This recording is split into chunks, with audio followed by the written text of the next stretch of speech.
Bonjour à tous, bienvenue dans ce nouveau webinaire organisé par lepetitjournal.com, le journal des Français à l'étranger. Je suis Hervé Hérault, le fondateur et le dirigeant du journal. Je suis ravi de vous retrouver tous aujourd'hui pour ce webinaire sur cette thématique mariage-succession, dont savez-vous comment vraiment faire à l'étranger avec nos partenaires notaires du Conseil supérieur du notariat. On a avec nous Mathilde Maurer et Cécile Sainte-Cluc qui sont toutes les deux notaires en France et qui vont répondre à toutes vos questions. Donc, on est parti pour à peu près 1 heure de webinaire ensemble. Donc, les internautes, posez bien toutes vos questions. On va utiliser le petit onglet poser une question qui est en bas à droite. Voilà, avec une petite cartouche, poser une question. Donc là, je ne vais pas poser une question, mais je vais vous mettre un petit bonjour. Donc, bonjour à tous. Dites-nous un petit peu où vous êtes. Utilisez le petit onglet là de façon à ce qu'on puisse savoir où vous êtes. Ça va nous faire voyager un petit peu tous autour du monde. Vous êtes nombreux à vous être déjà connectés. Donc, faites-nous un petit coucou. Dites-nous où vous êtes. Et puis surtout, donc avec l'onglet questions. Et puis surtout, évidemment, posez vos questions par rapport aux différents sujets qui vous préoccupent, qui vous intéressent, que ce soit le mariage, la succession, la donation. Voilà, on a la chance vraiment d'avoir 2 expertes à votre disposition. Allez, on a Ghislaine qui est à Rome. Bonjour Ghislaine. Allez, les autres internautes, on vous attend. Donc, vraiment, puis posez bien évidemment toutes vos questions. Bonjour à Pascal qui est au Japon. Je vous rappelle que ce webinaire sera également disponible en replay. Donc, sitôt la fin du webinaire, 5-6 minutes après la fin, vous allez recevoir un mail sur l'adresse à laquelle vous vous êtes inscrite et avec le lien du replay. Donc, évidemment, si vous ne pouvez pas assister à tout à cette heure entière, vous ne raterez rien. Vous pourrez le revoir également si vous souhaitez le revoir. Vous pourrez également, évidemment, le partager à vos amis, connaissances qui sont intéressés par ces sujets mais qui ne s'étaient pas inscrits.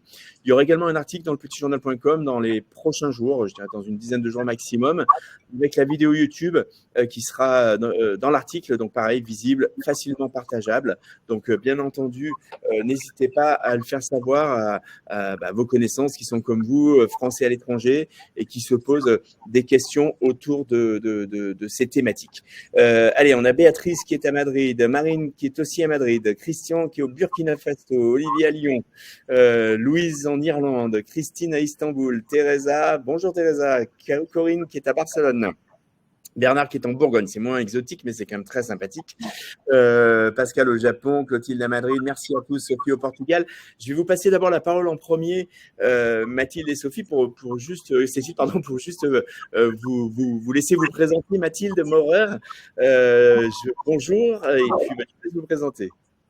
Bonjour à tous, merci beaucoup d'être là pour ce webinaire. Donc, je m'appelle Mathilde Maurer, je suis notaire à Chevreuse dans les Yvelines, donc en région parisienne. Et j'ai une dominante en droit international privé, donc c'est un peu ma matière de prédilection. Donc je suis ravie d'être ici aujourd'hui pour pouvoir un petit peu attirer votre attention sur les points un petit peu compliqués quand on s'expatrie. Voilà. Merci Mathilde. Cécile Sainte-Cluc, je vous passe la parole. Très bien, merci. Bonjour à tous. Ravi également d'être parmi vous et d'essayer de vous donner des petites astuces dans le cadre de l'expatriation. Moi, je suis notaire à Carcassonne et je suis spécialisée en droit international privé. Parfait, très bien. Allez, on va rentrer dans le vif du sujet. Posez vos questions, les internautes. J'ai déjà vu une première question de Marcel, on va lui répondre très rapidement. Moi, je vais peut-être ouvrir un peu le débat parce que voilà, la thématique aujourd'hui, c'est le mariage, la succession, la donation. Comment faire quand on est français, qu'on vit à l'étranger. La première chose, Mathilde, que je voudrais vous demander, c'est pourquoi il est si important de se renseigner auprès d'un notaire sur une décision notariale, sur ces thématiques-là en particulier, avant chaque expatriation ou même une fois qu'on est expatrié. Oui, alors c'est vrai qu'il est toujours important de se renseigner, déjà de contacter son notaire parce qu'il saura ce que vous avez déjà fait au niveau patrimonial, au niveau éventuellement successoral, en régime matrimoniaux, etc. C'est important parce qu'il faut comprendre, c'est que chaque État dans le monde a sa propre législation et va voir votre situation selon sa propre législation. Donc, la France n'y échappe pas. Et il ne faut pas imaginer que parce que vous avez fait certaines choses en France, vous allez passer les frontières et tout va vous suivre. Ce n'est pas forcément le cas parce qu'à l'étranger, ils auront donc leur propre législation et peut-être verront votre situation différemment. On a la chance d'être dans l'Union européenne. Donc là, on a quand même eu une harmonisation de certaines règles qui ne sont pas du droit interne, pas de ce qui va être appliqué, mais de comment on va appréhender votre situation. Donc, on a un peu harmonisé ça au niveau de l'Union européenne, pas tous les États de l'Union européenne et pas tous sur tous les sujets, mais quand même, on a une belle avancée sur ces questions-là. Ce n'est pas le cas dans le reste du monde. Donc, c'est toujours très important de vérifier avant de partir, ou même quand vous êtes déjà parti, hein, rien n'est inéluctable, on peut toujours changer des choses, mais de voir quelle est votre situation, comment ça va être appréhendé à l'étranger, comment va se passer éventuellement votre retour, et les anticipations que vous aurez pu faire, comment elles vont être accueillies ailleurs, ou ce que vous aurez pu faire éventuellement à l'étranger, comment ça va être accueilli en France. Et donc, les 3 thèmes principaux qui concernent les expatriés, en tout cas en ce qui concerne la famille, hein, on ne parlera pas entreprise, etc. aujourd'hui, c'est essentiellement le mariage, le PACS, le mariage, le régime matrimonial, les successions, les donations, et bien sûr la fiscalité qui concerne tous ces domaines-là. Très bien, merci Mathilde. Cécile. Justement, en matière de régimes matrimoniaux, lorsqu'on s'expatrie, si on s'est marié par exemple en France et qu'on va vivre à l'étranger, la situation demande de la vigilance parce que l'on ait fait un contrat de mariage ou pas, il y a une évolution qui peut se faire lorsqu'on change de pays de résidence. Si vous n'avez pas fait de contrat de mariage, particulièrement, il convient de se renseigner puisque les régimes matrimoniaux sont soumis à des règles qui peuvent changer. En ce qui concerne nous, en France, on applique un règlement européen depuis 2019 et en général, hein, je vais pas rentrer dans vraiment les précisions, avec précision sur toutes les législations et les conventions, mais il faut savoir qu'en matière de régime matrimonial, il y a 3 grandes périodes à distinguer lorsqu'on est dans un cadre international. Il y a d'abord les conventions internationales qui vont s'appliquer pour les personnes qui sont mariées avant le 1er septembre 1992. C'est la jurisprudence qui a mis en place un certain nombre de règles qui vont nous permettre de déterminer quelle est la loi applicable au régime matrimonial.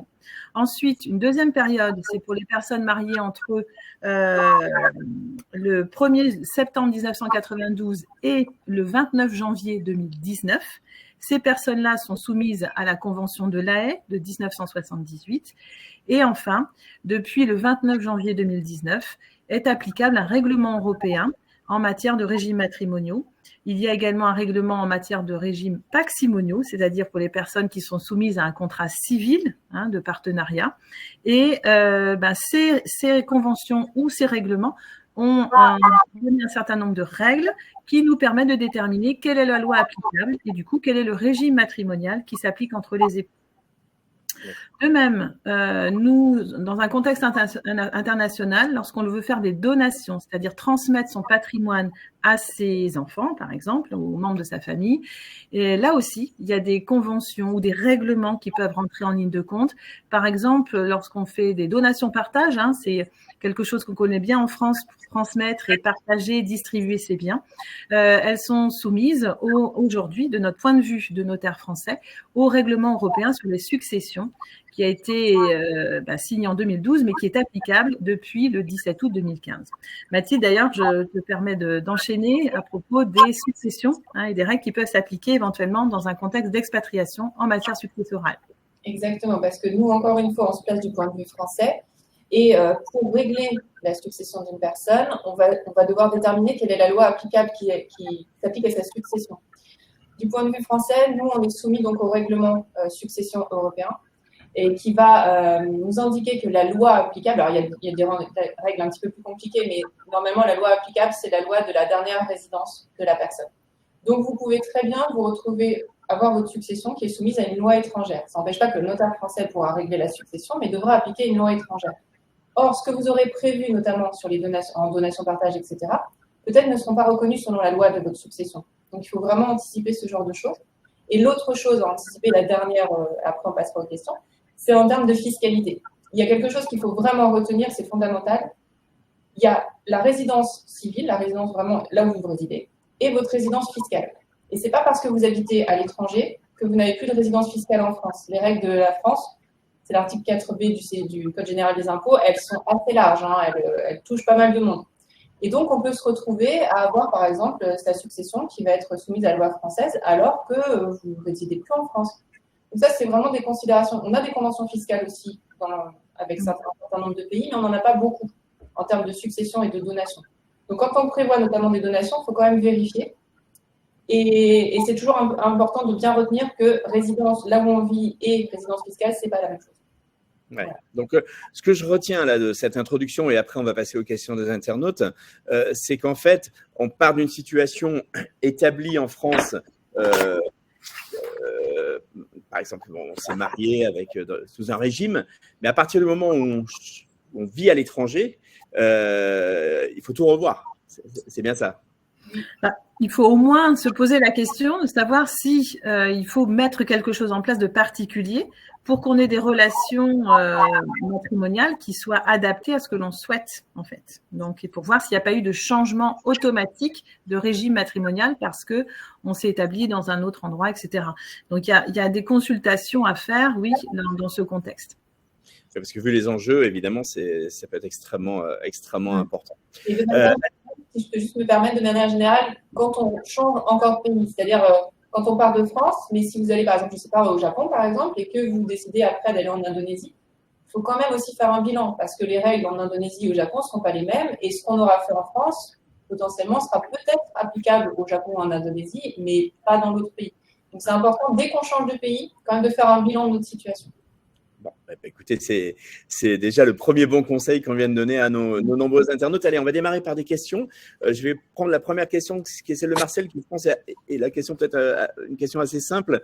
Alors, Marcel, il vit à Séville, il vient de se marier avec une Espagnole. Félicitations, Marcel. Il dit, comment dois-je faire pour enregistrer mon mariage en France? Vas-y, si tu veux. Donc, il faut contacter du coup l'ambassade. Les formalités, là, ce ne sera pas par le notaire. Hein. C'est des formalités qui sont faites. Comme effectivement, Marcel est français, son mariage va être enregistré à Nantes. C'est ce qui concerne tous les Français qui se situent à l'étranger. Quel que soit, dès qu'on a un événement qui concerne la famille, une naissance, un mariage, un décès, et qu'on est à l'étranger, il faut se rapprocher de l'ambassade qui fera les formalités auprès des services de l'état civil de Nantes qui concernent les Français de l'étranger. Donc, ce sera transcrit. C'est ça, oui. Oui. Ce sera transcrit en marge de l'acte de naissance, du coup, de la personne française. Rapprochez-vous du consulat de France à Madrid. Une question de Christine qui demande, je les prends en vrac, hein, mais voilà, le but c'est de répondre au maximum d'internautes. Continuez de bien poser vos questions, on va répondre à tout le monde. Christine demande, comment cela se passe-t-il pour une succession avec des biens en France et des héritiers qui sont en Turquie et aux États-Unis? Alors, est-ce que au niveau civil, c'est-à-dire, est-ce qu'on peut régler la succession en France? Pour une succession, oui, je pense, oui. Alors, en France, il y a deux aspects, en fait. Le défunt était résident en France? Alors, je pense que c'est plutôt en prévision, enfin, j'espère. Oui, effectivement, il y a deux aspects. Il y a l'aspect traitement de la succession. Donc, en France, d'autant plus qu'il y a des biens en France, donc un notaire peut tout à fait traiter la succession. Il n'y aura pas de problème là-dessus. Ce qui regardera au moment de l'ouverture de la succession, c'est ce qu'on vous disait tout à l'heure, c'est par rapport à la dernière résidence du défunt. Là, c'est pour savoir quelle loi sera applicable à la succession du défunt. Par exemple, là, on a Turquie, États-Unis. Si le défunt résidait en Turquie, potentiellement, on appliquerait la loi turque. Alors après, il y a des systèmes. Oui, ce sont les héritiers, non, qui sont résidents en Turquie et aux USA. Hein. C'est les héritiers qui sont à l'étranger. Donc, alors voilà, c'est par rapport à la loi. Si le défunt n'a pas fait de choix de loi, puisque le règlement européen autorise en France à faire un choix de loi par rapport à la succession. C'est-à-dire qu'on peut choisir sa loi nationale, uniquement la loi d'une nationalité qu'on a, par contre, hein, pas une loi exotique. Hein. Vous pouvez dire, je veux qu'à mon décès, ce soit ma loi nationale française qui s'applique à ma succession. Si la succession est réglée en France, c'est-à-dire c'est un notaire qui va régler la succession, il va prendre en compte ce choix de loi, puisque nous, on est autorisé à en faire. Et on traitera la succession selon la loi civile française. Par contre, il y aura une autre question qui va se poser, c'est en termes de fiscalité. Et c'est là où ça aura aussi un intérêt de savoir où se situent les personnes, donc le défunt et les héritiers. Si le défunt est résident fiscal cette fois-ci, hein, c'est plus une résidence juste civile, hein, il y a vraiment une distinction à faire. Si le défunt était résident fiscal en France, l'intégralité de sa succession va être fiscalisée en France. Après, on regardera s'il y a des conventions fiscales avec les pays concernés, notamment avec les pays des héritiers. Là, on sait qu'on a des héritiers qui sont aux États-Unis et on sait qu'on a une convention fiscale avec les États-Unis sur les successions. Donc, en fait, pour résumer, la succession, on pourra tout à fait la traiter en France, quand bien même le défunt ne serait pas résident en France. notamment parce qu'on a des biens situés en France, donc ça a un intérêt, puisqu'on devra faire des formalités. On appliquera la loi qui sera déterminée par la dernière résidence habituelle du défunt pour régler la succession, c'est-à-dire pour savoir qui sont les héritiers, est-ce qu'on prend en compte les donations-partage qui ont été faites, etc. Et ensuite, il y aura le volet fiscal, où là, on verra si on a une convention applicable. Si on n'en a pas, on applique les lois internes. Mais il faut savoir que la France fiscalise facilement. D'accord, c'est vrai. Est-ce que le choix dont vous parlez, il faut le rédiger sur un testament? Comment ça se passe? Oui, c'est toute disposition à cause de mort, en fait. Donc, nous, en général, en France, c'est un testament. Mais le testament peut être aussi rédigé et établi à l'étranger. Mais dans ces cas-là, il faut qu'il suive une forme qui est connue dans le pays dans lequel il est établi. Ça, c'est important. C'est en fonction des conventions internationales. Il faut, si on le fait en France, il peut être soit authentique, c'est-à-dire avec soit 2 notaires, soit un notaire et 2 témoins, soit holographe, c'est-à-dire qu'on prend une feuille de papier et on rédige à la main, on signe, on le date et il est valable. Donc, c'est mieux de le faire enregistrer au fichier des testaments, d'autant plus qu'il existe un fichier européen des testaments aujourd'hui. Donc, il y a un lien entre différents fichiers de différents pays en Europe. Et donc voilà, en fait, donc il peut être rédigé même à l'étranger. Un testament rédigé, par exemple en Italie, pourra être accepté en France s'il a été fait dans les formes acceptées en Italie. Oui. D'accord, mais dans ce cas, il devrait être traduit. Il faudra le faire traduire, il faudra, oui, l'enregistrer, etc. Il y aura des formalités à faire, mais bon, voilà. Après, alors ici, un point important. Pardon, Mathilde. Un point sur le testament, c'est qu'il faut absolument qu'il soit, nous on a une jurisprudence en France qui le dit, il faut qu'il soit rédigé dans une langue qui est comprise par la personne qui le rédige, par la personne qui le signe. Oui. On a notamment le testament international qui permet une plus grande facilité en fait parce que ce qu'il faut savoir, c'est qu'effectivement, du point de vue français, on a 2 conventions qu'on applique au niveau de la reconnaissance des testaments, de comment vous les aurez établis. On a une convention de La Haye de 61 et on a la convention de Washington de 73. Donc, il faut savoir qu'en France, on est très souple sur l'acceptation d'un testament. C'est-à-dire que si on regarde la convention de 61, vous pouvez l'avoir rédigée en la forme, selon la loi du pays où vous étiez quand vous l'avez rédigé, du pays où vous résidiez, du pays dont vous avez la nationalité, du pays… voilà, c'est quand même très vaste. Et la Convention de Washington a mis en place ce qu'on appelle un testament international. Alors, ça ne veut pas dire que c'est réservé à l'international. Vous êtes franco-français, vous pouvez le rédiger en la forme internationale. Mais elle met plus de souplesse. Et notamment, alors même que vous le rédigez en France, vous pouvez être devant un notaire, pour le coup, chez nous, c'est un notaire et 2 témoins. Vous pouvez le rédiger dans votre langue, quand bien même le notaire ne comprendrait pas cette langue. Il faut juste que le notaire et les 2 témoins parlent le français, par contre. Donc, on a énormément de souplesse en France dans la réception en la forme des testaments. Après, ce que vous mettez dans le testament, la validité et ce qu'on pourra en faire, c'est-à-dire l'application qu'on pourra en faire, ça dépendra de la loi qui sera applicable à votre succession. Et juste un point encore à préciser, la convention de Washington, et même la convention de La Haye, tout le monde n'a pas adhéré à cette convention. Donc, il faut toujours faire attention et bien vérifier lorsqu'on fait un testament, par exemple, dans un pays étranger, avec un notaire qui est spécialisé en droit international privé en France, si tout va être acceptable en France aussi et applicable. Ça dépend des pays. Parce que tout le monde n'a pas adhéré aux 2 conventions. Voilà. Très bien, voilà qui est très clair. Merci pour ces précisions. On va reprendre d'autres questions d'internautes. On a Guylaine qui s'est mariée en France avec un Allemand et dans le cadre, ils ont un fils en commun qui a la double nationalité franco-allemande et elle demande dans le cadre d'une succession, peut-on bénéficier de la loi allemande? Alors, si elle a une double nationalité, elle peut faire un testament pour opter pour la loi allemande comme loi applicable à sa succession. C'est-à-dire que c'est la loi allemande qui dira qui hérite. Ce sera la succession pourra tout à fait être reçue en France. Un notaire français peut appliquer une loi allemande s'il y a des biens en France et qu'il doit faire une attestation de propriété immobilière pour un immeuble situé en France. Mais il faut bien déterminer dans un testament que l'on opte pour la loi nationale, puisqu'on peut choisir, quand on est en double nationalité, on peut choisir l'une ou l'autre des nationalités. Par contre, si Guylaine n'est que française, sa succession ne pourra pas être régie par la loi allemande, à moins qu'à son décès, elle soit résidente, sa dernière résidence ait été en Allemagne. Parce que là, si on ne fait pas de testament, si on ne fait pas de choix de loi, encore une fois, il faut bien retenir que la loi qui s'appliquera à votre succession, c'est la loi de votre dernière résidence habituelle. Après, il y a 2-3 règles, mais en général, c'est ça. Et si vous voulez contrer ça parce que vous avez une autre nationalité, vous pouvez choisir la loi de vos nationalités, mais uniquement de nationalité. Donc, par exemple, si Guylaine habite au moment de son décès en Allemagne, mais qu'elle veut faire appliquer la loi française à sa succession, il suffit qu'elle fasse un testament dans lequel elle met « J'entends que ma succession soit réglée selon la loi française, loi de ma nationalité ». Et comme l'Allemagne est soumise au même règlement, puisque là, c'est l'Union européenne, le règlement succession, on a 25 États sur 27 dans l'Union qui sont soumis à ce règlement. Donc, ça marche dans tous ces États-là, et notamment l'Allemagne. D'accord. Donc, du coup, on est à peu près dans le même cas, par exemple, pour Danielle, qui dit elle est française et turque, elle a aussi la nationalité turque, elle a des biens immobiliers en Turquie, et elle voudrait savoir si, à son décès, si s'appliquera la loi turque ou la loi française en cas de succession. Donc, c'est… Alors, la Turquie est pas dans l'UE, mais… Là, ça va être un petit peu sur les conflits aussi qu'on peut avoir avec certains États.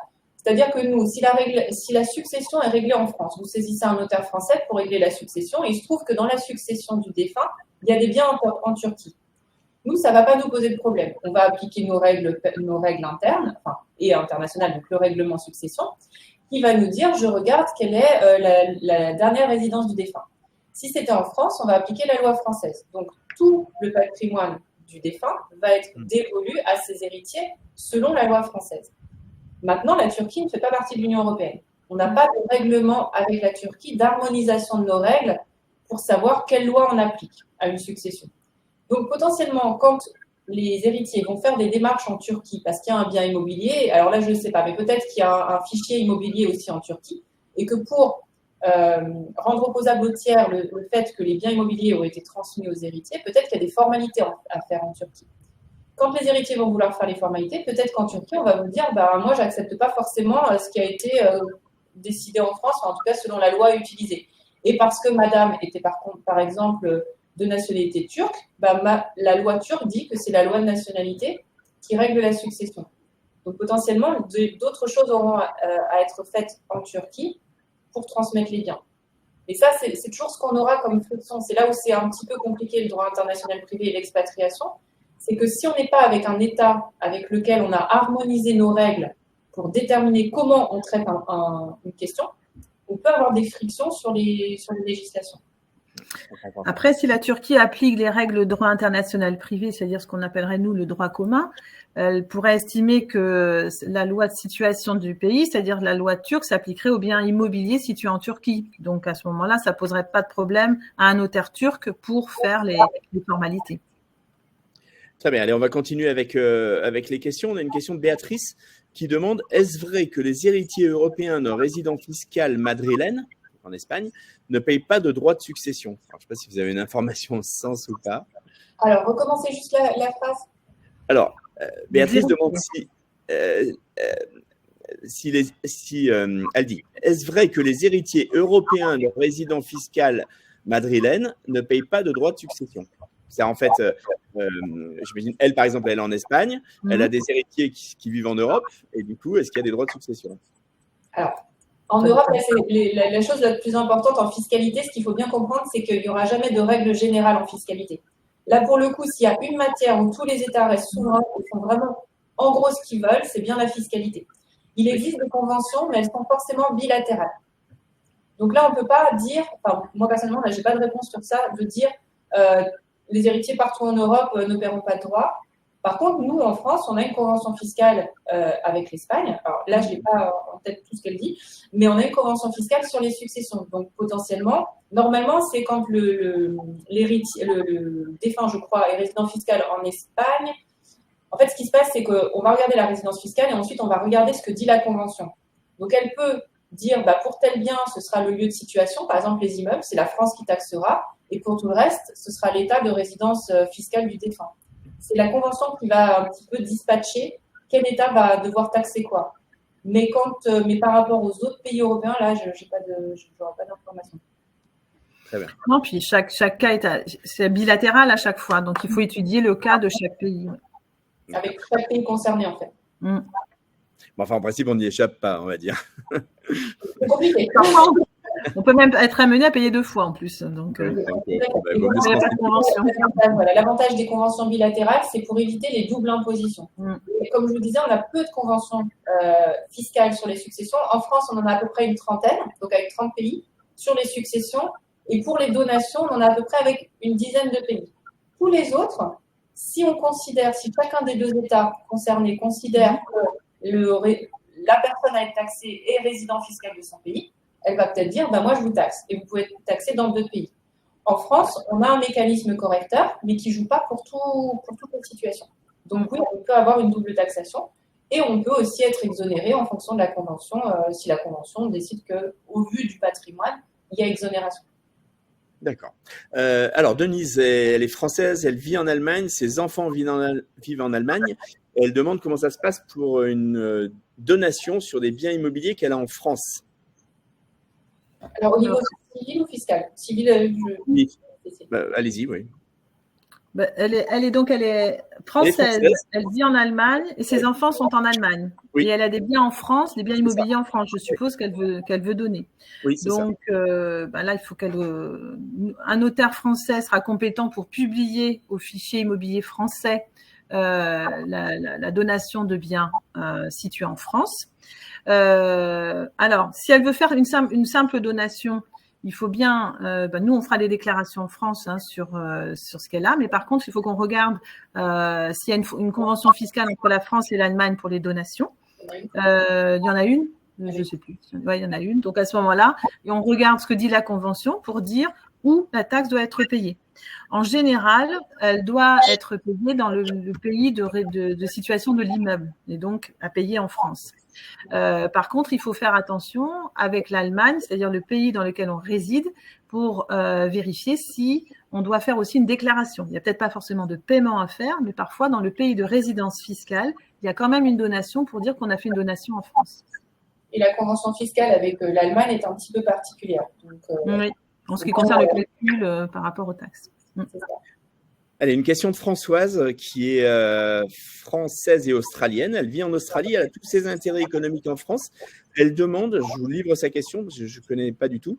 Elle dit comment et où établir un mandat de protection future. Alors, je ne connais pas ce terme. Je ne sais pas si ça vous dit quelque chose. Alors, on ne sait pas si c'est pour elle-même ou pas. Du coup, ça c'est. J'imagine. En Australie, par exemple, ou dans les pays anglo-saxons, souvent ce sont des General Power of Attorney, c'est des procurations générales, en fait. Le mandat de protection future permet, avant une mise en place d'une mesure de protection sur la personne et sur le patrimoine, donc par exemple les tutelles en France, ça permet de donner une procuration générale pour l'administration, pour les comptes bancaires et la prise de certaines décisions. Donc là, c'est la loi du domicile qui s'applique. Moi, je pense qu'il vaut mieux qu'elle fasse une procuration générale en Australie si elle réside en Australie. Je ne sais pas ce que tu en penses, Mathilde, mais… Oui, parce que là, on est vraiment sur de la protection avec le mandat de protection future. Parce que là, du coup, la personne parle plutôt de ses biens, de tous ses intérêts économiques un peu en France. Là, ce qu'il faut comprendre, c'est que le mandat de protection future, c'est pour protéger la personne. En fait, c'est un mandat particulier qu'une personne peut faire pour soi ou pour autrui. Pour autrui, en général, c'est pour les enfants. Mais quand on le fait pour soi, c'est pour dire, bon, pour l'instant, moi, je vais bien. Peut-être qu'un jour, je n'irai plus bien et je veux avoir la libre décision de qui va s'occuper de moi. Donc, en gros, désigner d'ores et déjà mon tuteur. C'est pas tuteur, ce sera… Mais c'est comme ça.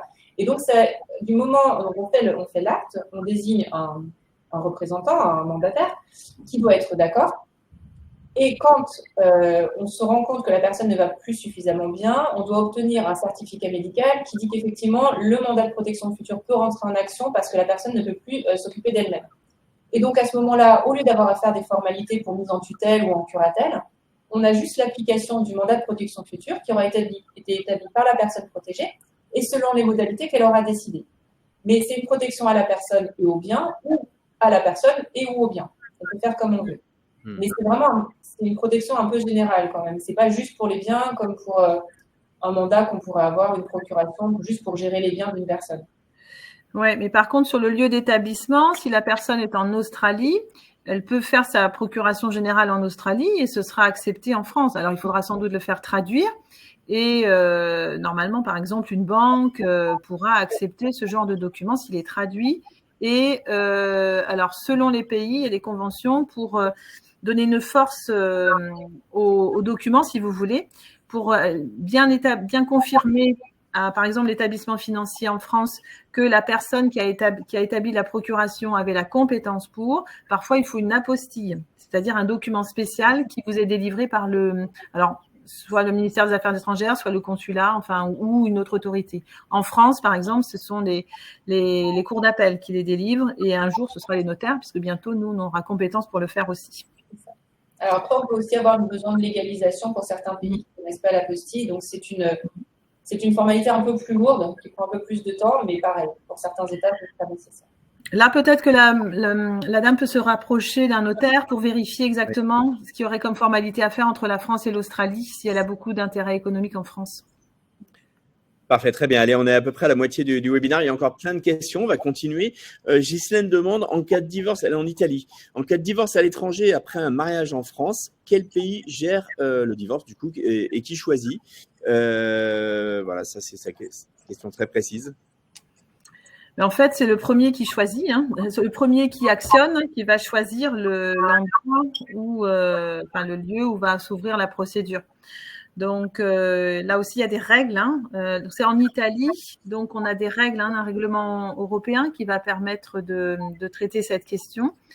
Et alors là, moi, le conseil vraiment que je peux vous donner, c'est de vous rapprocher d'un avocat en France qui est vraiment spécialisé en droit international privé. Pour le choix du pays où on va ouvrir la procédure, il faut savoir quand même se faire conseiller sur ce que dit chaque loi. Est-ce qu'elle est plus protectrice ou pas de l'épouse, par exemple, qui ne travaillerait pas? C'est un cliché, mais bon, ça arrive quand même régulièrement. Et de ce que pourrait dire la loi, une autre loi qui est en lien avec le couple qui divorce, en fait. Donc, voilà. Une autre question de Ghislaine, elle demande, Cécile, si on doit rajouter un contrat spécifique avant l'expatriation pour protéger son conjoint pacsé. Donc, en fait, je suis pacsé, par exemple, je vais partir en expatriation. Est-ce qu'on doit, parce qu'il y a des pays qui ne reconnaissent pas le Pacs, donc qu'est-ce que vous conseillez ? Déjà, même en France, de toute façon, le Pacs ne suffit pas. Pour protéger son conjoint dans le cas d'une transmission, en cas de succession, en cas de décès, il faut faire un testament. Donc ça, c'est le premier réflexe à avoir. Un Pacs va avec un testament. Donc selon le pays dans lequel on veut aller, là, moi, ce que je vous conseille, c'est de faire un testament pour protéger le conjoint. Après, le Pacs, ça concerne des relations dans le couple, en fait. Donc, mais ça peut avoir un intérêt fiscal aussi. Par exemple, en France, lorsque vous êtes pacsé, vous n'avez pas de taxes sur les successions entre les personnes pacsées à payer. En ce qui concerne la protection du conjoint, vigilance par rapport au Pacs, c'est que lorsque l'on a des enfants, par exemple, et qu'on veut laisser l'usufruit à son conjoint, c'est-à-dire le droit d'utiliser un bien ou s'il y a des loyers, de percevoir les loyers. Et à ce moment-là, c'est ce qu'on appelle la nue propriété qui est transmise aux enfants.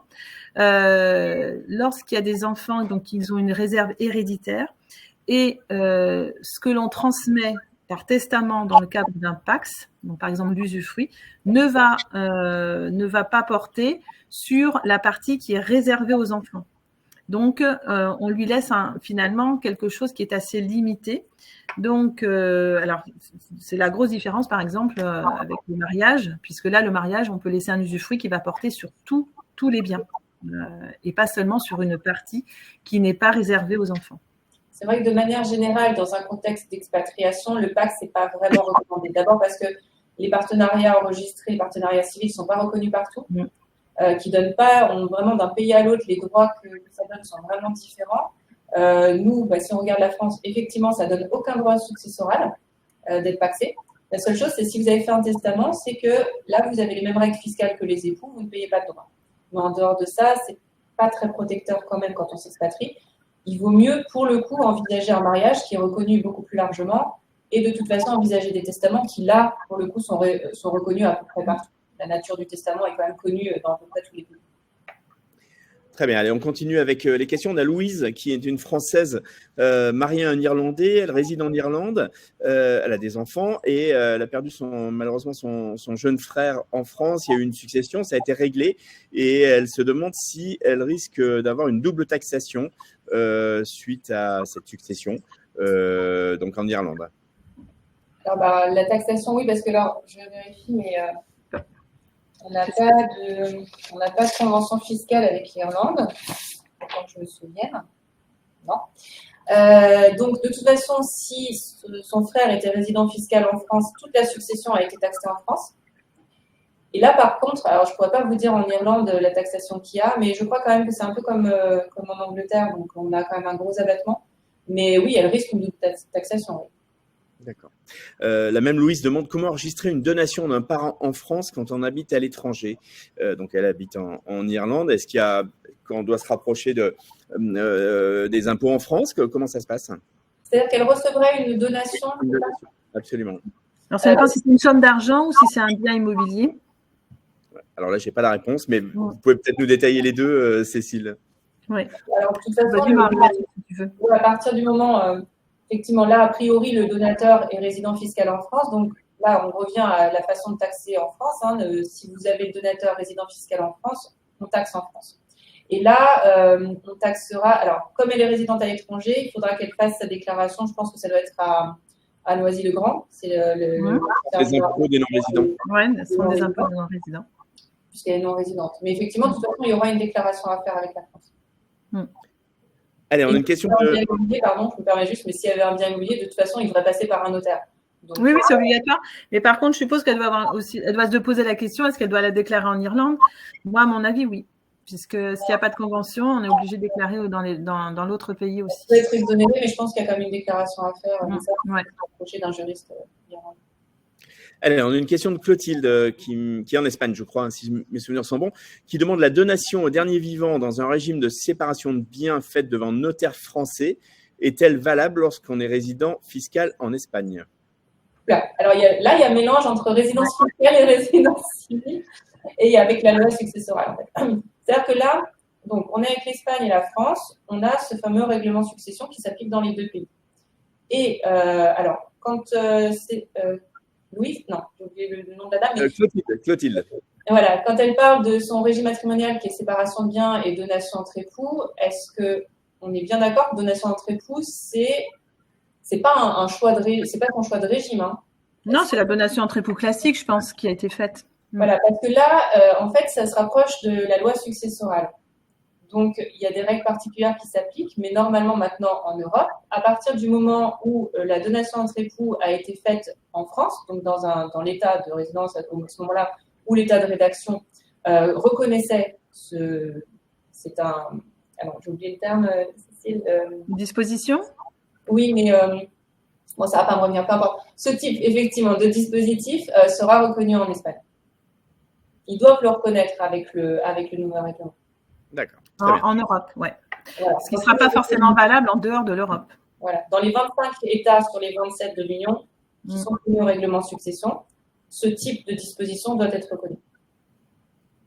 Très bien, allez, on continue. Il y a encore pas mal de questions. Il nous reste une grosse vingtaine de minutes. On va essayer de répondre à tout le monde.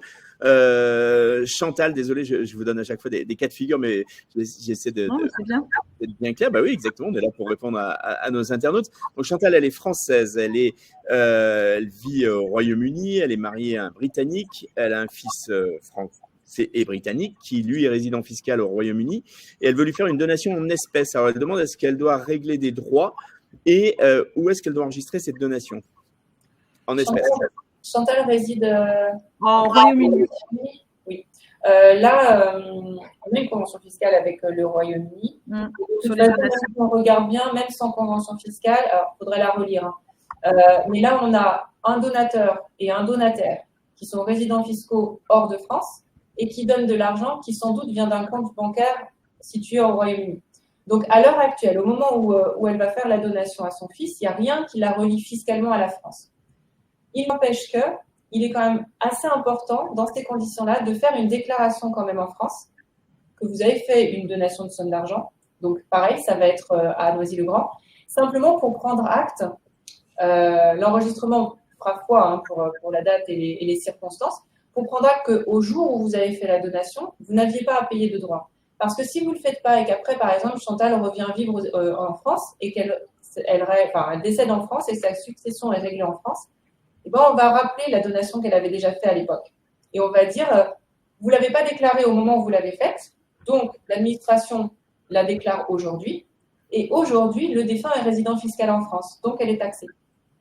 Donc même si vous avez tout à l'étranger, mais qu'à un moment vous vous dites je reviendrai sans doute en France ou qu'il va y avoir un lien avec la France, il est préférable quand même de déclarer les donations que vous faites. Vous ne serez pas taxé parce que vous allez justifier auprès de l'administration que tout fait en sorte que vous n'êtes pas taxé par la France. Mais prenez acte quand même, faites une déclaration parce que ce sera enregistré, la date sera enregistrée et on saura qu'à la date où vous l'avez enregistrée, vous n'aviez pas de lien avec la France. J'ai vérifié, il n'y a pas de convention sur les donations entre la France et le Royaume-Uni. Donc, voilà. Après, c'est sûr que c'est qu'au moment de la révélation du don qu'éventuellement, il y aura une taxation. Voilà. Mais au moment où vous n'avez pas de lien avec la France. Parce qu'encore une fois, d'autant plus si vous n'avez pas de convention fiscale, le don va être révélé à la succession. Comme je vous dis, imaginons que la personne, le donateur, décède résident en France et donc résident fiscal en France. On va taxer sa succession et on va, à ce moment-là, parce que c'est les règles françaises, on va voir ce qu'il a fait en libéralité de son vivant, donc les donations qu'il aurait pu faire. Et là, on va dire, ah, mais attendez, madame, elle a fait une donation à son fils en telle année, mais elle ne l'a pas déclarée. Donc, je vais la déclarer aujourd'hui. Moi, c'est aujourd'hui qu'il faut la déclarer. Or, aujourd'hui, il y a un lien avec la France. Donc, la donation va être taxée. Donc, c'est dommage de perdre l'opportunité de faire une donation sans taxation. En effet. Ouais.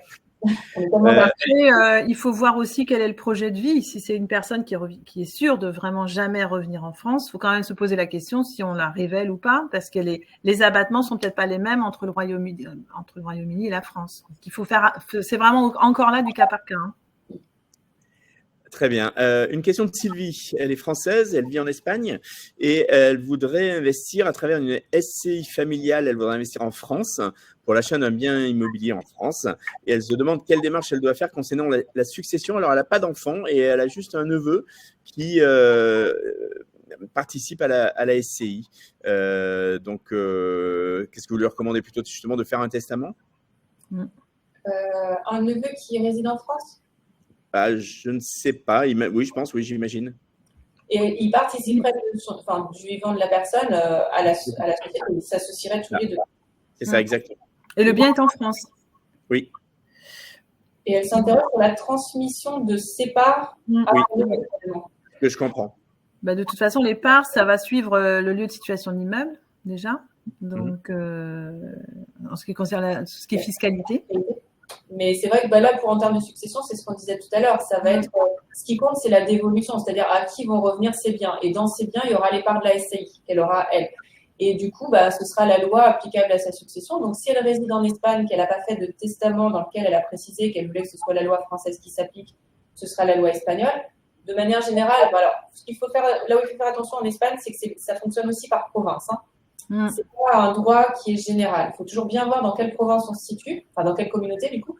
Et ensuite, si c'est la loi de cette communauté qui s'applique, en règle générale, ça ressemble quand même pas mal à la dévolution française. Et si la personne n'a en héritier que son neveu, légalement, ce sera sans doute son neveu qui héritera. Mais pour s'en assurer, elle peut très bien faire un testament dans lequel elle dit. Elle peut faire oui, tout à fait, faire un testament ou même faire un testament pour adopter la loi française si elle est française. Ça doit être sûr puisque c'est une loi qu'elle connaît. Ouais. Mais pour clarifier, de façon générale, en contexte international, faire un testament pour bien préciser et clarifier à qui on veut donner les biens et selon quelle loi, c'est vraiment très important. Très bien. Une question de Catel, qui est quasiment un peu on est presque dans le même scénario, puisqu'elle est française, son mari est britannique, mais ils vivent à Singapour et ils voudraient faire une donation à leurs enfants qui sont à Singapour. Et elle demande, faut-il enregistrer pour les impôts en France? C'est pareil, comme disait Cécile, c'est vraiment sur le projet de vie.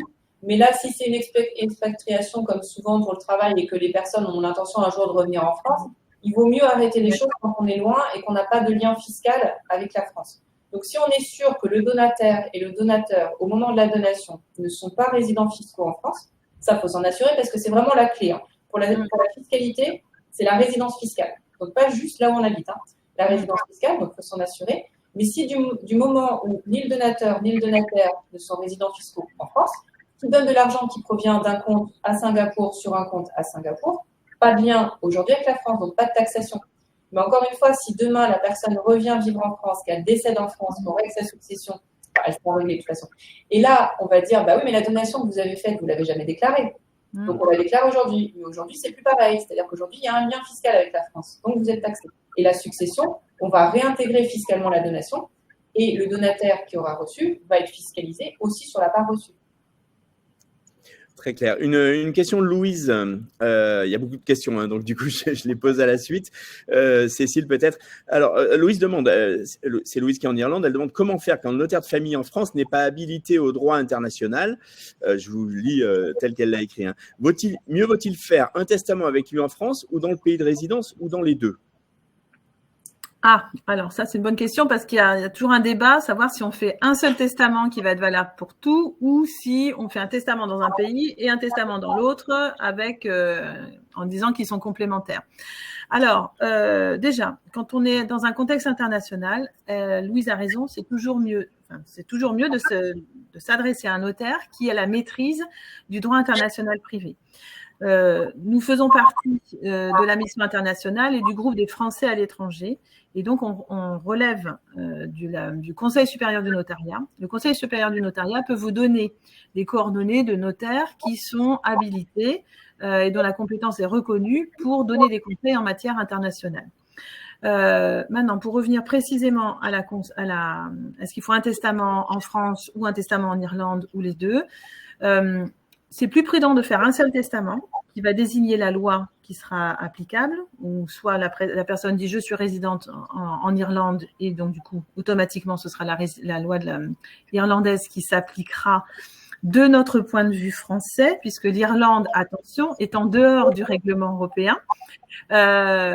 Du coup, l'Irlande, elle, aura tendance, un solliciteur irlandais, s'il doit traiter une succession, même dans un cadre international, aura tendance à appliquer son point de vue à lui, et qui dit que la loi applicable, c'est la loi du lieu de situation des immeubles, pour les immeubles, pour la succession des immeubles, et pour le reste, c'est la loi du dernier domicile du défunt. En ce qui concerne, donc, s'il y a des biens en Irlande, ben voilà, le notaire irlandais va appliquer cette règle, il n'y a pas de souci. Mais s'il y a aussi des biens en France, ou si un jour vous êtes amené à hériter de biens qui sont situés en France, il faut prévoir ce volet-là, même dans le testament qui sera rédigé en Irlande. Et à ce moment-là, vous déclarez simplement dans votre testament que votre résidence habituelle, c'est la loi irlandaise. Et à ce moment-là, ce sera la même loi qui s'appliquera à toute votre succession. D'accord ? Un notaire français n'ira pas contre ça. Non, Mathilde, je pense que tu es d'accord avec ça. Par contre, si vous avez des biens en France, vous adressez à un notaire qui est en France, lui, il va analyser votre situation. Et je pense qu'il essaiera, pareil, d'avoir une conjonction des lois de succession, hein, plutôt que vous faire forcément adopter votre loi française, qui du coup n'irait pas dans le même sens peut-être qu'un notaire en Irlande. Donc voilà, d'où l'intérêt de consulter quelqu'un qui s'y connaît, quoi. Très bien. Pour ce genre c'est mieux d'avoir une seule loi, si on peut faire concorder les lois, quoi. Voilà, il faut faire concorder au maximum, éviter de multiplier les testaments aussi, parce qu'il peut y avoir contradiction, il peut y avoir un mot qui a été mal rédigé, et du coup on est en contradiction et on ne sait plus exactement. Voilà, il vaut mieux faire un bilan au départ et essayer de faire en sorte de faire un seul testament, quitte à prendre un notaire en France et un solicitor lawyer en Irlande, pour qu'ils se mettent en rapport pour voir exactement, voilà, pour être sûr que la stratégie. De côté de la même façon. Très bien. Allez, les internautes, posez vos questions. On arrive à 10 minutes du terme à peu près de ce webinaire. Donc, on a encore le temps pour avoir quelques questions avec nos expertes, Mathilde Maurer et Cécile Saint-Cluc, notaires. J'ai une question d'Olivier qui est français. Il a une tante suisse, donc nationalité suisse. Elle habite à Lisbonne, la tante. Et il dit « Kid au moment de la succession ». Et donc, cette tante est suisse, alors là, pour le coup, si la succession est ouverte soit en Portugal, soit en France, là, Portugal et France sont soumis au même règlement, donc règlement de succession. Du coup, ou que la succession soit ouverte entre les deux pays, on va régler la succession de la même façon. Après, le fait qu'elle soit suisse, ça n'a pas d'intérêt, sauf à ce qu'elle ait fait un choix de loi pour la loi suisse. Ça, il faut voir avec elle. Et dans ce cas, le notaire français ou portugais qui serait saisi de la succession devrait appliquer la loi suisse pour la dévolution, pour savoir qui sont les héritiers. Après, en ce qui concerne la fiscalité, bon, bah là, on a 3 pays. Potentiellement, la dame a peut-être des biens encore en Suisse. Il faut savoir qu'on n'a plus de convention fiscale avec la Suisse en succession. Succession de donation, c'est fini. Donc, chacun va taxer à sa façon, avec un risque de double fiscalité. Et sachant qu'on a aussi le Portugal, si madame a des biens au Portugal, c'est pareil, il va peut-être y avoir des doubles taxations. Alors, Portugal, il ne taxe pas en ligne directe, etc. Donc, on a quand même une belle exonération au Portugal. Mais ça n'empêche pas que, voilà, quand on a une situation avec 3 États en présence, on risque potentiellement plusieurs taxations. Et en termes de quelle loi on applique à la succession, ça dépendra de savoir si madame a fait un choix de loi pour sa loi nationale suisse. Dans ce cas, Suisse, France, Portugal appliqueront la loi suisse. Si elle n'a pas fait de choix, France et Portugal, on déterminera la loi applicable à sa succession de la même manière. Ce sera la loi de sa dernière résidence, potentiellement la loi portugaise. Très bien, c'est très clair. Et a priori, je ne pense pas qu'il y ait une convention. Non, elle existe, mais elle n'est pas sur les. Quand on la lit, c'est pas vraiment les successions, c'est uniquement les organismes. C'est ça. Ouais. Donc attention avec le Portugal. C'est-à-dire que parfois, si vous regardez sur les sites du gouvernement, les conventions qu'on aurait avec des pays étrangers, parfois vous allez pouvoir voir qu'avec certains pays, on aurait une convention relative aux successions. Il faut lire la convention. Typiquement, avec le Portugal, on en a une. Il y en a une qui s'appelle Convention fiscale succession avec le Portugal. Et quand vous la lisez, elle concerne uniquement les organismes d'État et ça ne concerne pas les partis. Oui, d'accord. Donc peut-être le conseil à donner à la dame, à la tante qui vit au Portugal, c'est de se rapprocher d'un notaire portugais qui maîtrise le droit international privé aussi. Si elle veut faire un testament en faveur de son neveu, ça peut être utile de démêler un petit peu entre les lois des pays. Très bien. Bernard pose la question, y a-t-il une convention avec le Maroc? Bon, je pense que c'est quelque chose qu'on trouve assez facilement sur Internet, mais ce que j'entends dans ce que vous venez de dire à l'instant, c'est que c'est une chose d'avoir une convention, mais c'est une chose de la lire et de savoir ce qu'il y a dedans. C'est un peu ça. Oui, parce que vous avez une trentaine de conventions fiscales pour les successions et à peu près une dizaine pour les donations.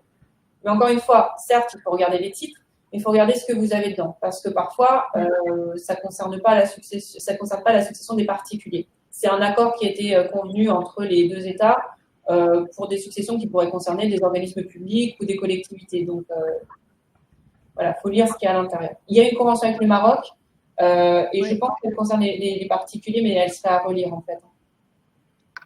Très bien. Oui, il y en a une pour les successions avec le Maroc, oui. Allez, une question de Clotilde. Donc Clotilde, avec son époux, ils sont français, ils sont résidents en Espagne. Ils ont un contrat de mariage fait en France et ils voudraient changer de régime matrimonial. Donc, ils demandent, peut-on le faire selon la loi française? Selon la loi française, oui, puisque c'est la loi nationale d'un des époux. Ils sont tous les 2 français, peut-être d'ailleurs. Je ne suis pas sûr, mais en tous les cas, Clotilde, elle est française. Je vais essayer de regarder. Oui, donc, oui, on peut choisir la loi nationale. Et alors, ce sera sous le dernier règlement européen en matière de régime matrimonial qui est applicable depuis le 29 janvier 2019. Donc, il faudra le faire sous le régime et il y a un choix de loi qui peut être fait, soit lié à la résidence habituelle de l'un des époux, soit la nationalité. Donc, ils peuvent tout à fait choisir ça. Ils sont bien tous les 2 français, c'est ce qu'elle vient de me confirmer. D'accord, ok, très bien. Donc, oui, après, il y a effectivement cette possibilité. Là, ils sont de toute façon sous la loi française de leur régime, ils ont fait un contrat de mariage. Donc, c'est des lois françaises, c'est séparation. On peut tout à fait changer de régime matrimonial sur la loi française, pas de problème. Il faut savoir, c'est que dans un cas plus large, vous avez aussi la possibilité parfois de changer complètement de loi applicable à votre régime. Notamment, Cécile vous le disait tout à l'heure, quand vous vous êtes marié entre le 1er septembre 1992 et le 29 janvier 2019, vous êtes en France et du coup dans 2 autres pays seulement, donc il y en a les Pays-Bas, Luxembourg, vous allez être soumis à une loi qui peut changer. Il y a un changement automatique de loi possible. Notamment, imaginons les personnes dont vous parlez n'avaient pas fait de contrat de mariage, elles s'installent en Espagne, donc elles se sont mariées en France, elles étaient sous le régime de communauté légale français, elles vont s'installer en Espagne. Au bout de 10 ans, elles seraient passées sous le régime légal de la communauté dans laquelle elles se trouvaient. Et si, au bout de 10 ans, la 11e année, elles reviennent en France, étant tous les deux de nationalité française, ils repassaient sous le régime légal français.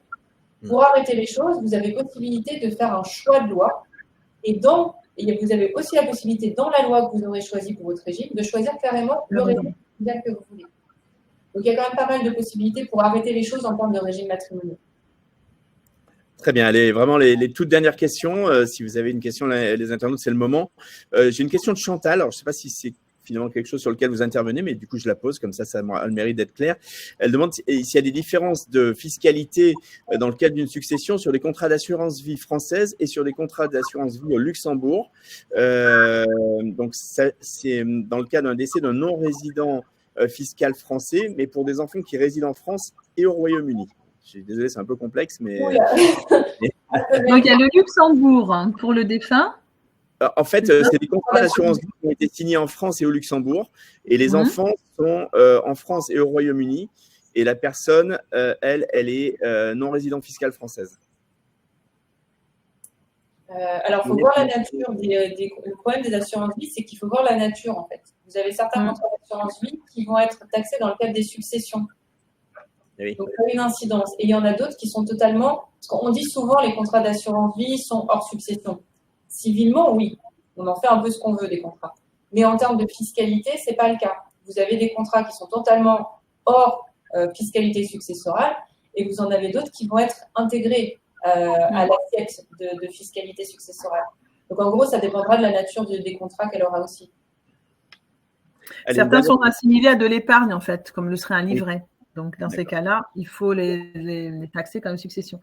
Mais là, il faut voir vraiment la nature des contrats et voir exactement ce qui a été fait. Et après, il y a des conventions qui vont s'appliquer, du coup, entre les pays, entre le Luxembourg, le Royaume-Uni, la France, voir s'il y en a, s'il n'y en a pas, etc.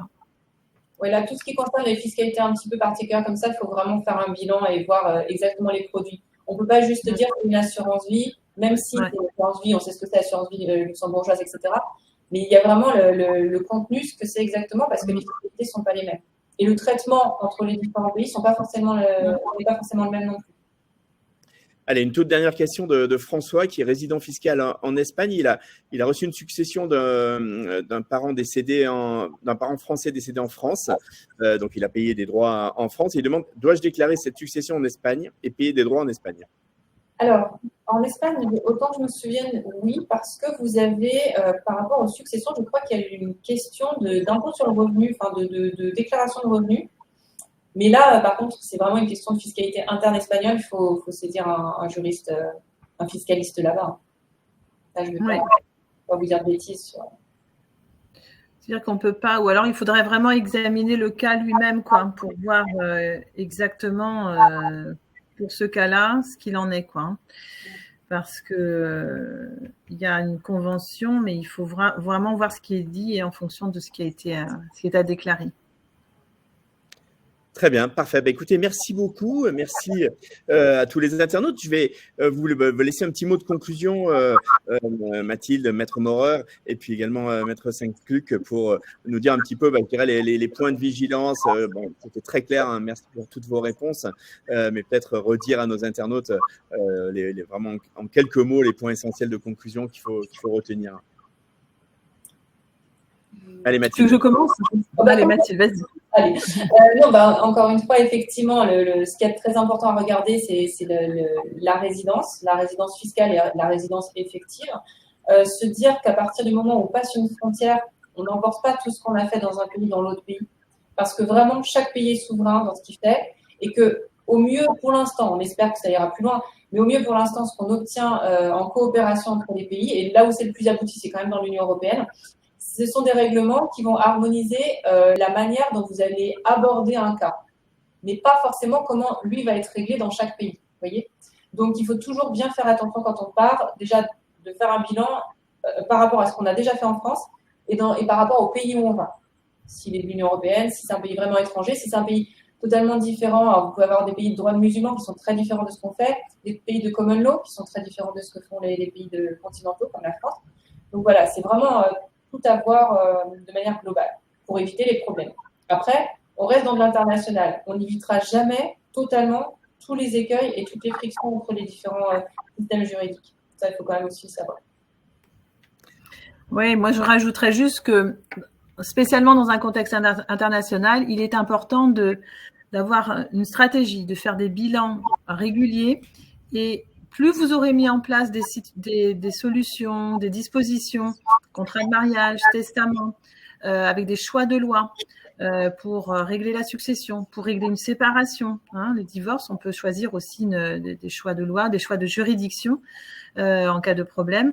Eh bien, plus ce sera facile pour les professionnels qui vont intervenir dans vos dossiers de vous accompagner et d'éviter les problèmes et d'éviter d'avoir des choses qui, entre plusieurs pays, vont poser vraiment beaucoup de soucis. N'hésitez pas à lire certains articles que notre groupe écrit aussi, le Petit Journal. De temps en temps, on fait un focus sur un point particulier. Donc, ça peut attirer votre attention. Et enfin, j'insiste encore sur le fait que, particulièrement pour vous qui vivez à l'étranger, qui parfois bougez dans plusieurs pays, et c'est important de trouver des professionnels qui s'y connaissent en droit international privé dans plusieurs matières et qui vont vous aider à prendre les bonnes décisions. Donc, il ne faut pas hésiter à contacter, bien sûr, notre partenaire, le Conseil supérieur du notariat, que vous trouverez facilement, évidemment, sur Internet en France, qui vous mettra évidemment en relation. Merci beaucoup, Cécile Sainte-Cluc, Mathilde Maurer, notaire. Merci pour toutes vos réponses. Merci à tous les internautes pour votre présence et vos nombreuses questions. Dans quelques instants, vous allez recevoir le lien du replay. Donc, voilà, si vous voulez le revoir ou si vous avez arrêté le début ou une partie, pas de souci. N'hésitez pas également à le faire connaître. Dans quelques jours, il y aura également un article dans lepetitjournal.com avec la vidéo YouTube. Donc, pareil, n'hésitez pas évidemment à le partager. Puis, n'hésitez pas évidemment à solliciter nos experts dans le cadre de vos problématiques. On a essayé de répondre. Elles ont répondu parfaitement à toutes vos questions. Mais on voit qu'il y a beaucoup de points de détail et qu'il faut aller vraiment creuser pour avoir évidemment toutes les bonnes informations, toutes les bonnes réponses. Merci à tous. Passez une bonne journée, une bonne soirée. C'est selon où vous êtes. Et puis, à très bientôt pour un nouveau webinaire sur lepetitjournal.com. Au plaisir, au revoir. Merci.